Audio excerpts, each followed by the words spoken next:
नमस्कार, मेरा नाम रितेश ठाकुर है और आप सभी का स्वागत करता हूं पुनः मैं बिहार हूं मैं।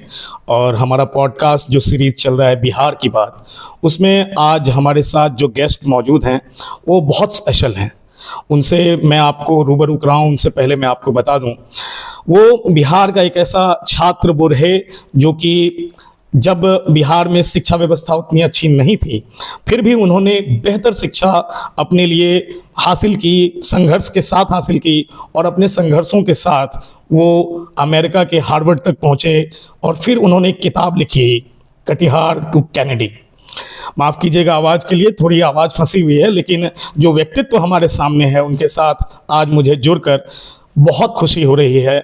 सेवा भारत ये नाम है उस संस्था का जिससे आप जुड़े हुए हैं? पहले जुड़ा हुआ था उससे। अभी आप किससे जुड़े हुए हैं? संजय, डॉक्टर संजय कुमार।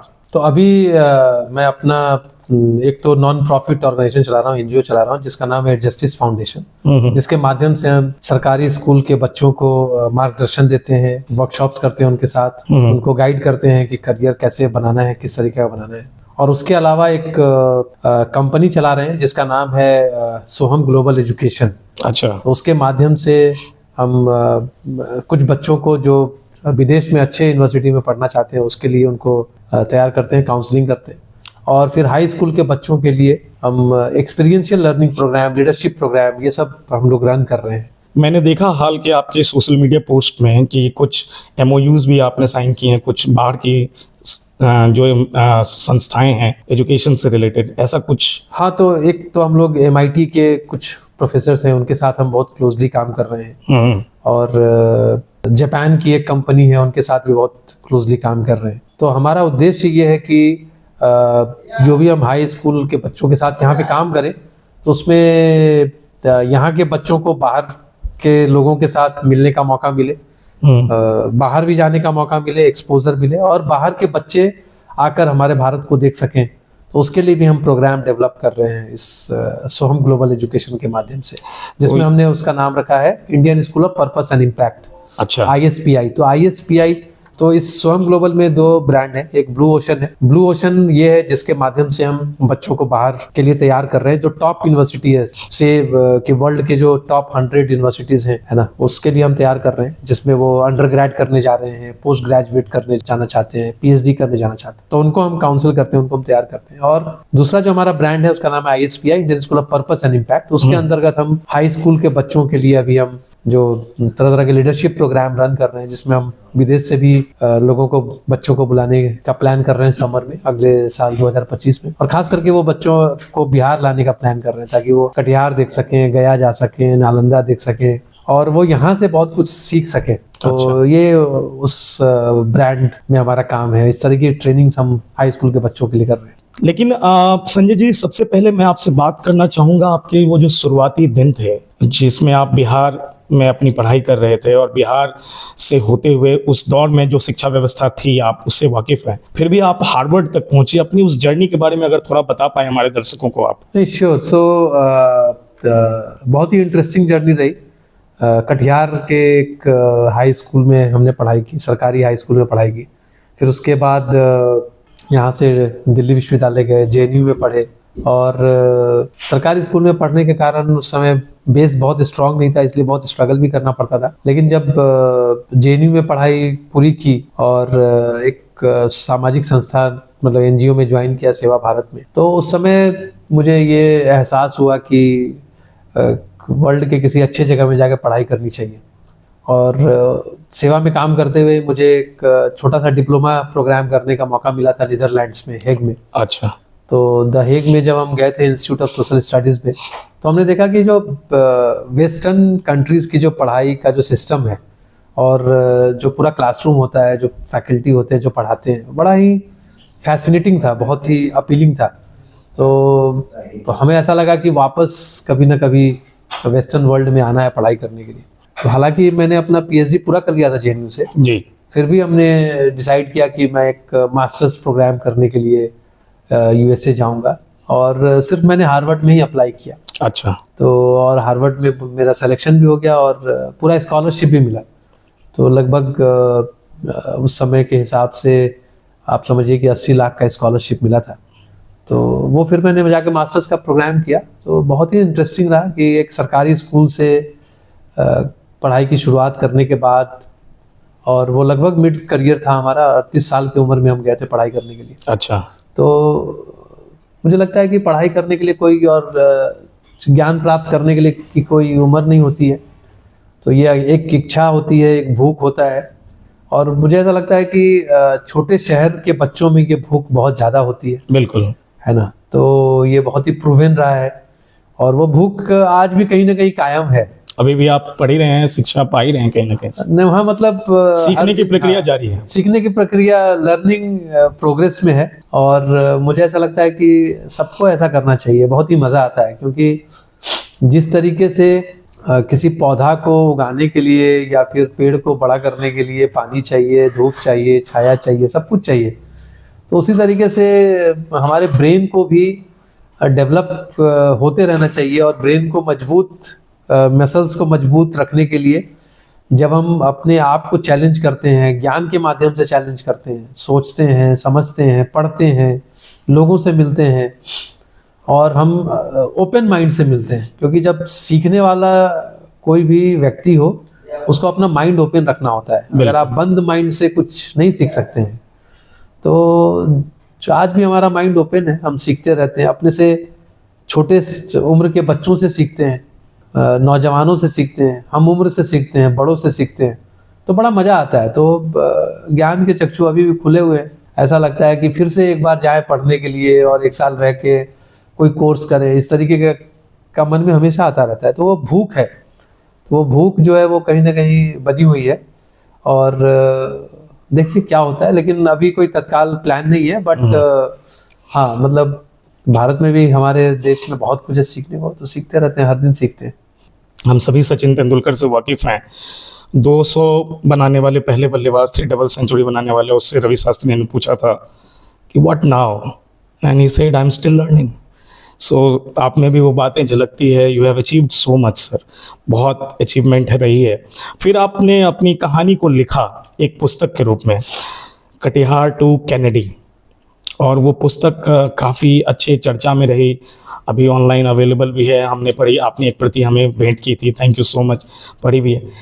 कैसे आप अपने जर्नी को आपने कंपाइल करने का सोचा, कब ऐसा आपको ख्याल आया कि ऐसा कुछ करें? जब हम हार्वर्ड में थे, और मुझे ऐसा लगा कि मेरी जर्नी, मैं ये नहीं कहूँगा कि बहुत यूनिक है, लेकिन मुझे ऐसा लगता है कि बहुत सारे बच्चे हैं जो छोटे शहर में हैं, खास करके बिहार, यूपी, ऐसे जगहों के बच्चे जो हैं, तो वो उनकी जर्नी और मेरी जर्नी बहुत मिलती जुलती है। मुझे ऐसा लगा कि शायद मैं अपनी जर्नी को लिखूं तो बहुतों के अंदर ये आत्मविश्वास आएगा, या ज्ञान और सीखने के ऊपर ये विश्वास आएगा कि हमें रुकना नहीं चाहिए और किसी भी चीज़ से हार नहीं माननी चाहिए। क्योंकि मैंने किताब में भी लिखा है, मैं सीबीएसई में फेल कर गया था, बिल्कुल आपने लिखा। 12th में फेल कर गया था मैं, और उसके बावजूद भी मैंने हिम्मत नहीं हारी और फाइट बैक किया। तो हमारे समय में, जब मुझे याद है, जब मैं फेल किया, तो जो रिश्तेदार और जो समाज के लोग थे, हर तरह का सुझाव देते थे, है ना। कोई कहता था कि चौकीदार बन जाओ, कलकत्ता में चल के हम चौकीदारी की नौकरी दिलवा देते हैं। कोई कहते थे रेलवे में फॉर्म भर दो। मैं मानता हूँ कि ये सारे जॉब्स बड़े अच्छे हैं, सब बहुत ज़रूरी काम है हमारे समाज के लिए। लेकिन मुझे ये विश्वास नहीं होता था कि मैं अभी अपना पूरा दिया हूँ। उस पुस्तक के माध्यम से शायद मैं ये बताना चाह रहा था सभी बच्चों को, युवाओं को, कि जब तक अपना बेस्ट नहीं दे दो आप, तब तक हार मत मानो। तो मैंने भी हार नहीं माना, क्योंकि मुझे ये लगता था कि मैंने अपना बेस्ट नहीं दिया है। तो फिर हम पढ़ाई करते रहे और आगे बढ़ते रहे, और एक दिन हार्वर्ड तक भी पहुंच गया, और वो भी फुल स्कॉलरशिप पे। तो इसलिए मैंने सोचा कि ये किताब लिखें, क्योंकि ये शायद उन बच्चों के लिए सहारा बन सकेगा, या उन युवाओं के लिए सहारा बन सकेगा जिनको समाज में नकार दिया जाता है, या फिर मान लिया जाता है कि अब ये कुछ नहीं कर पाएगा। मुझे ऐसा लगता है कि ना तो हार परमानेंट होता है, ना जीत परमानेंट होता है, बिल्कुल होती है। तो मतलब अगर कोई एक बार हारा है तो उसको मौका दो, उसको आगे बढ़ने के लिए प्रेरित करो, उसको हिम्मत दो, ना कि आप उसका मजाक बनाओ, उसके बारे में आप पीछे में चर्चा करो। तो ये सब कारण से मैंने सोचा कि ये किताब बहुत ज़रूरी बन सकता है बहुत सारे बच्चों के लिए। आपको खुद अपने आप के बारे में सोच के आकलन करके ये कभी लगता है कि आपने कभी सोचा था ये जर्नी इस तरह से चलेगी? नहीं, कतई नहीं, कतई नहीं, कभी नहीं सोचा था कि ये सब होगा लाइफ में। हम तो दिल्ली एक काले रंग का बक्सा लेके गए थे महानंदा एक्सप्रेस से, और वहाँ से कहाँ तक चली गई जर्नी। तो ये तो लगे रहने से, जर्नी जो है वो लगे रहने की चीज़ है। तो वो मकाम आपको मिलता जाता है, आप बढ़ते जाते हो। और मुझे सरकारी नौकरी का भी मौका आया, 1-2 बार लेक्चर बनने का मौका आया दिल्ली विश्वविद्यालय में। लेकिन मुझे ऐसा लगा कि समहाउ आप सरकारी नौकरी में बंध जाते हो जी, उसके बियॉन्ड आपको सोचने का मौका नहीं मिलता। इसलिए मैंने चैलेंजेस लिया और प्राइवेट सेक्टर में ही रहे, और उसका मुझे नुकसान भी हुआ और फायदा भी हुआ। नुकसान ये होता है, लगता है जब बहुत लोगों की सिक्योरिटी देखते हैं, सामाजिक सुरक्षा देखते हैं कि भाई पेंशन है, ये है, वो है, तो ये सब चीज़ें आपको प्राइवेट सेक्टर में नहीं होती है। लेकिन आप जो चैलेंज लेते हो वो आपको थ्रिल बहुत देता है, आप कॉन्स्टेंटली नया नया चीज सोचते रहते हो, तो ये बड़ा इंटरेस्टिंग होता है। सही बात। कहने का मतलब ये है कि आप लगातार जो है कॉन्स्टेंटली उस जगह पर मौजूद रहे, सही वक्त पर सही जगह पर मौजूद रहे जहां आपको नई नई अपॉर्चुनिटीज़ मिली और आपने उन्हें भुनाया। नहीं, भुनाया नहीं, मतलब अपॉर्चुनिटीज को आप प्रिपेयर्ड थे उसके लिए। अपॉर्चुनिटीज को मैंने अपॉर्चुनिटीज के साथ हम बढ़ते गए, लगे रहे और बढ़ते गए। तो ये होता है ना कि जब आप एक्सप्लोरर होते हो ना, तो हम भी, हमारा जो क्या कहेंगे, जो इनर कोर है हमारा, वो बड़ा ही एक्सप्लोरर माइंड है। अच्छा। तो करियर को लेकर या चीज़ें करने को लेकर बहुत ही एक्सप्लोर करने का वो मन में हमेशा से रहा है। और मुझे लगता है कि कई बार वो आपको भगवान के संकेत आते हैं, है ना, कि ये आपको करना चाहिए, ये आपका डायरेक्शन है।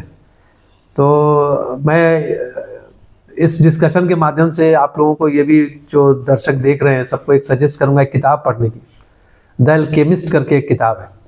सो द अल्केमिस्ट है, हाँ, तो द अल्केमिस्ट जो किताब है, उसमें वो जो कैरेक्टर है, मेन कैरेक्टर, उसको एक लक्ष्य था जिसको कि उसको जाना था वो देखने के लिए मिस्र में, और उस रास्ते में उसको कितने बाधाएं आई, कितना सब कुछ आया, और वो बढ़ता चला गया और लास्ट में जाकर वो वहाँ पहुँचता है। और उस बीच में उसको भगवान के इतने मैसेजेस मिले उसको समझने के लिए। तो इतने अच्छे से ऑथर ने डेस्टिनी के बारे में, या फिर अपने कर्म के बारे में, या फिर भगवान कहाँ कहाँ पे आपके साथ होते हैं, भगवान की आपके अंदर जो आवाज़ आती है आप उसको कैसे पहचानो। तो आप वो जब पढ़ते हो तो आपको बहुत कुछ समझ में आता है, बड़ा मज़ा, बहुत ही मज़ेदार किताब है वो।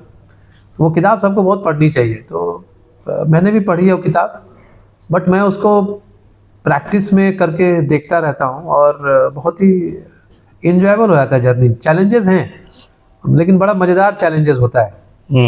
अगर आपको अपने अंदर आत्मविश्वास हो तो आप बढ़ते चलो, चीज़ें आपको मिलते जाएंगी।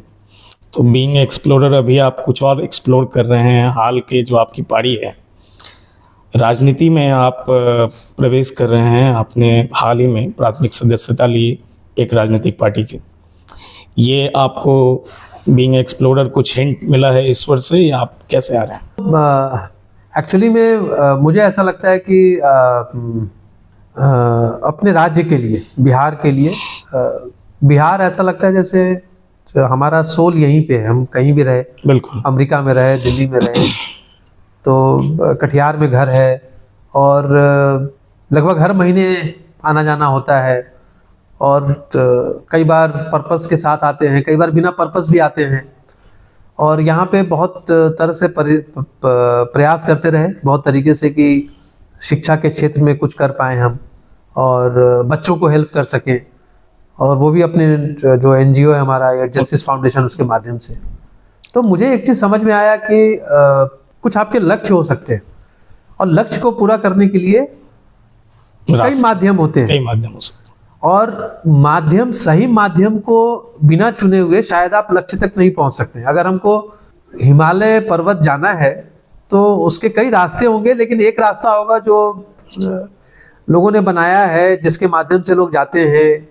कहीं भी जाने के लिए कुछ ना कुछ रास्ते होते हैं जो ज़्यादा सुगमता से आपको पहुंचा सकते। तो मुझे ये एनजीओ का माध्यम जो लगा वो बहुत ही छोटे लेवल पे काम हम कर पाते हैं, क्योंकि आपके पास रिसोर्सेज नहीं होते हैं और आपके पास मतलब लोग नहीं होते हैं। तो मुझे ऐसा लगा कि कई समय से मैं ऐसा सोच रहा था और ये संजोग बना। मैं आपसे बिहार के युवाओं के लिए विशेष तौर पर, पूरे देश का युवा आपको देखेगा, लेकिन चूंकि आप बिहार से संबंध रखते हैं और आपकी जर्नी ऐसी रही और अब आप उस व्यवस्था के अंदर भी, मैं चाहूँगा कि आप जल्द और अंदर आएँ ताकि पॉलिसी मैटर पे भी काम हो। आप क्या संदेश देंगे ताकि अभी निकट भविष्य में, अगर 10 इयर्स डाउन द लाइन की बात करें, तो बिहार और सुधरे और अच्छा करे, युवा इसमें क्या अपनी भागीदारी पेश कर सकें? ये संदेश आप अंत में अगर हमारे युवाओं को दें। मुझे लगता है कि सबसे पहले सभी युवाओं को, बिहार के युवाओं को सोशल मीडिया से दूर रहें। सोशल मीडिया पॉजिटिव चीज़ भी है। पॉजिटिव इसलिए है कि आपको नेटवर्क क्रिएट करने में हेल्प करता है, लेकिन एट द सेम टाइम आप सबको सचेत रहना चाहिए कि आप उस पर अपना कितना समय दे रहे हो।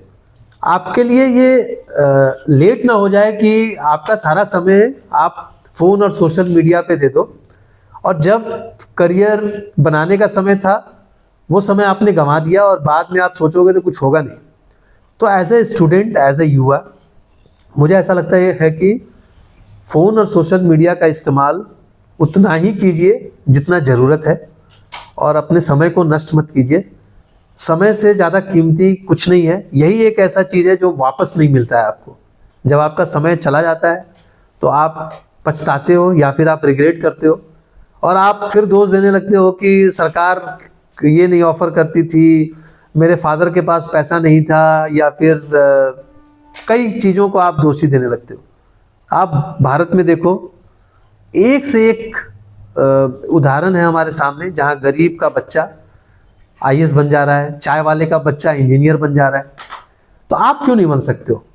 वो सिर्फ इसलिए कि आपने अपने माइंड को कहीं ना कहीं ब्लॉक किया हुआ है। तो उसको आपको ओपन करना है, माइंड को खोलना है और फिर आगे बढ़ना है, रुकना नहीं है ना। जैसा मैंने पहले ही बताया था कि मैंने जो किताब लिखी वो ऐसे लोगों के लिए लिखा कि कभी आप रुकने की ज़रूरत पड़े या आपको लगे कि आप फेल कर गए हो या आप आगे नहीं बढ़ सकते हो, तो वो आपको एक मोटिवेशन के रूप में काम कर सकता है। तो मुझे लगता है कि सब अपने समय का सही इस्तेमाल करो, पढ़ाई करो और जिस प्रोफेशन में हो ईमानदारी से काम करो। ये 3 चीज़ बहुत इंपॉर्टेंट है। एक तो कि समय का इस्तेमाल, कि आप समय को बर्बाद ना करें। दूसरा कि आप अगर आप स्टूडेंट हैं तो ईमानदारी से पढ़ाई करें और अच्छी पढ़ाई करें, है ना। ये चोरी वाली पढ़ाई नहीं है, ईमानदारी से अच्छी पढ़ाई करें। और तीसरा, आप जिस भी प्रोफेशन में एज ए यूथ आप जाते हो वहाँ पे आप ईमानदारी से काम करो, आपको आगे बढ़ने से कोई नहीं रोक सकता है। और चौथी बात जो मैंने पहले भी कही है कि एक लाइफ लॉन्ग लर्नर बनो, कंटिन्यूअसली आप सीखते रहो, क्योंकि जो ब्रेन है, जो आपका दिमाग है, जो हमारा जर्नी, हमारी जो जर्नी है वो बहुत ही क्योंकि हम अनंत के पार्ट हैं, हम यूनिवर्स के भाग हैं, तो हम हमेशा अनंत की खोज करते रहते हैं।